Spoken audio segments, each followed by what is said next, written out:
I think just, a general understanding of it. I am still learning about it, but the more I learn about it, I genuinely feel, as I said earlier, um, the more I feel I can connect with people that are not neurodivergent, people that are neurotypical.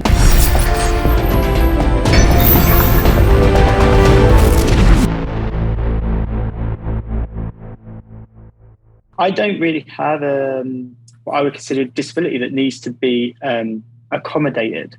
And I feel that there are people who do, and we should be accommodating them.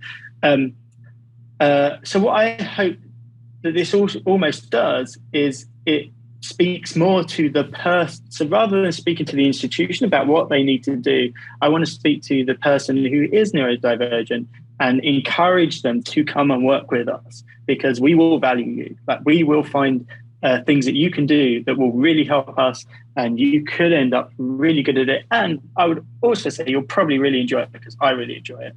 And there are, I do have like hopes for the future that just as on my call sheet now, there is an anti sexual discrimination phone line, there is an anti-bullying phone line, there's an anti-racism phone line.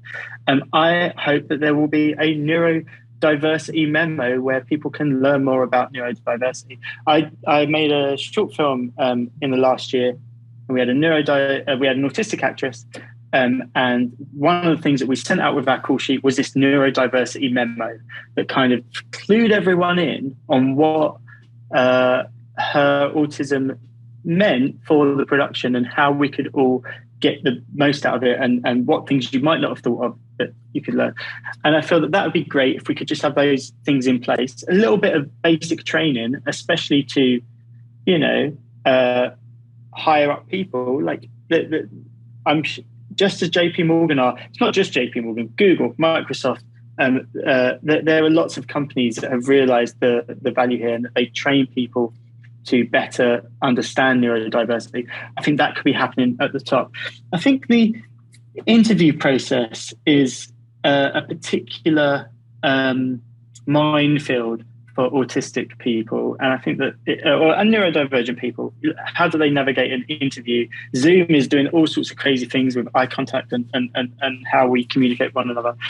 And I would love it if we could have more of our jobs, especially, that could be more qualification based.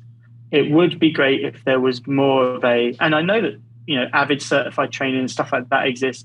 It would be great if there was more put on that. I would almost rather have someone who is autistic, who wouldn't be able to have a conversation in an interview, present me with a certificate that says they know how to script sync. If they can present me with that, we don't need to have the interview. That's fantastic. I'd love to have you. I'd love to work with you and to have you as part of that team. So an emphasis on qualifications for people that don't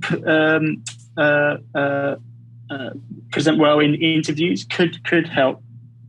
I think just, a general understanding of it. I am still learning about it, but the more I learn about it, I genuinely feel, as I said earlier, the more I feel I can connect with people that are not neurodivergent, people that are neurotypical. That I would encourage everyone, and I know, like, you encourage everyone, and you encourage me listening to you to get the most out of your brain, to learn the most about your brain, learn what it is that you like, learn what it is that you don't like.